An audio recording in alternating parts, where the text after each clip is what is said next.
I decided to serve the Lord and be part of Lingkod in 2003. I know through that community I'll find my damay forever along the way. 2004, I had a relationship, ended naturally. 2006, I was dumped. 2008, nag-flirt na lang ako. But the invitation to serve the Lord in Lingkod is persistent. So I just decided to serve Him seriously.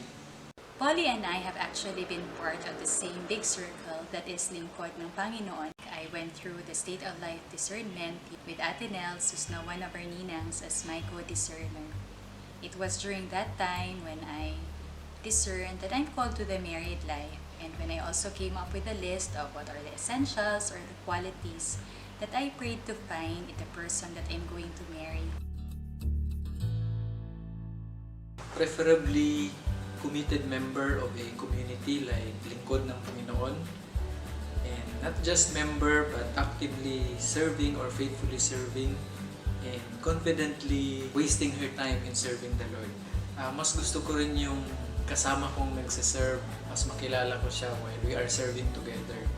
Mahinhin, sweet, soft-spoken, kasi ayoko nung masisigawan ako. Kaya soft-spoken, prayerful, pero hindi naman madre yung hanap ko. Kasing tangkad kami, pero bonus na kung mas matangkad pa sa akin.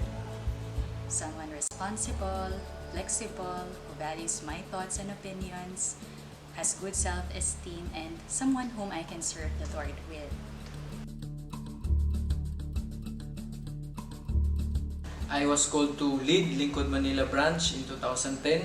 Sabi ko, I will have a chance to know more about a particular sister. Whoever the Lord will assign to partner me in my service. I got a lot of chance to know one sister, pero just before I asked, the sister is already in an exclusive relationship. So moving forward, in 2014, I was invited again to serve Lingkod South Visayas region. And during that time, I again tried. It did not work out. Wala pa rin. Sabi ko kay Lord, sa Luzon, tinanggihan ako. Sa Visayas, hindi ko nakita. Lord, sa Mindanao na lang talaga ang pag-asa. Otherwise, gawa ka na siguro ng another region. I remember being asked by well-meaning friends and family, "Oh, Ann, kumusta naman?" Wala gihapon, in reference to my non-existent love life. And I would usually shrug them off by saying, gina-prepare pa ni Lord. Later on a more serious note, I actually recognized that it was I whom the Lord was preparing. By getting involved in Lingkod service, I was stretched in a lot of ways. It allowed me also to build a strong relationship with the Lord and with brothers and sisters. It also made me know and accept myself even more, and also challenged me to become a lot better. My first memory of him was actually way back 2011 when we attended a leaders training and when he gave a sharing. What struck me then was how his yes to service, even with the challenging circumstance of his work location, eventually led to things being arranged to make things easier for him. My takeaway then was just give your yes and God will do the rest. I first saw Anna Lu in 2015 in one of our Lingkod Leaders event in San Pablo, Laguna. Pero that time, I got no chance to have a conversation with her kahit siguro hi or hello lang. We never got to establish a personal relationship not until he went to Davao last 2017 for a new work opportunity and eventually also became my partner in Lingkod as the new Regional Director for Southern Mindanao. Yun na yung time na nakita ko na yung preferences ko kay Anna Lu. At nakita ko na rin doon yung mga essentials ko sa kanya. Malinaw pa sa aking alaala when we had our Leaders Fellowship at Pink Beach in Zamboanga last April 2018. While worshiping, di ko sinasadyang mapatingin kay Anna Lu at makita siyang masayang-masaya na nag-worship na may kasama pang malalaking patak na luha. Hindi lang isa, kundi dalawang magkabilaang mata. Nasabi ko kay God noon, siya na nga ang babaeng hanap ko na may matinding pagmamahal sa iyo. At bigla na din akong napapray in tongues. Siya na nga, siya na nga, siya na nga. May 2018, I asked my pastoral leader if open ba si Anna Lu to entertain suitors. Balita ko kasi may marami daw nakapila. I received a go signal from my leader towards end of June 2018. So July 8 that year, I asked Anna Lu and immediately received a reply from her. And I actually said, why not? When I shared this with my leader, Ateneri, who's also one of our ninang, she actually said, sinabi mo yun? She must have thought hindi naman nagpakipot itong santo. Ang bilis ng sagot. So, nagulat ako, hindi ko na in-expect ang reply.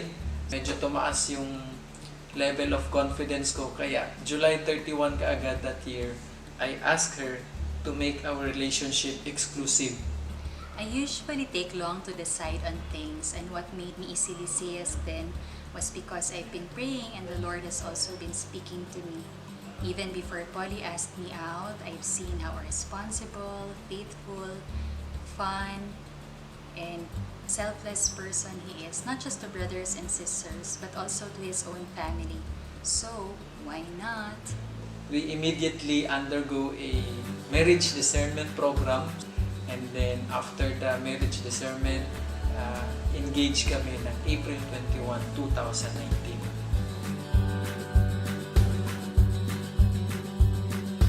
The Lord is indeed a perfect matchmaker. Yung iba, they meet earlier, yung iba naman a bit later. But what makes it perfect is God leads us to the right person on the right time. Truly, there are no delays in the Lord's plan. As in Ephesians 3 verse 1, there is a time for everything and a season for every activity under the heavens.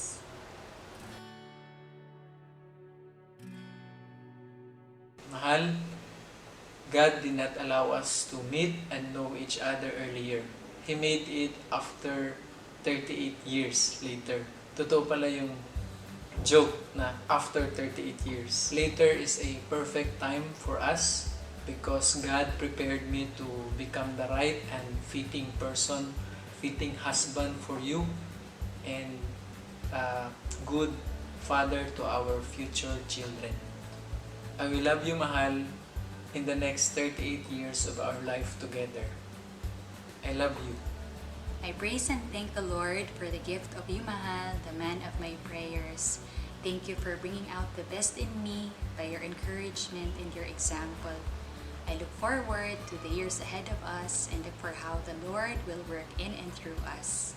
May the Lord grant me the grace to be the best wife and mother, your number one fan and cheerleader. I love you. So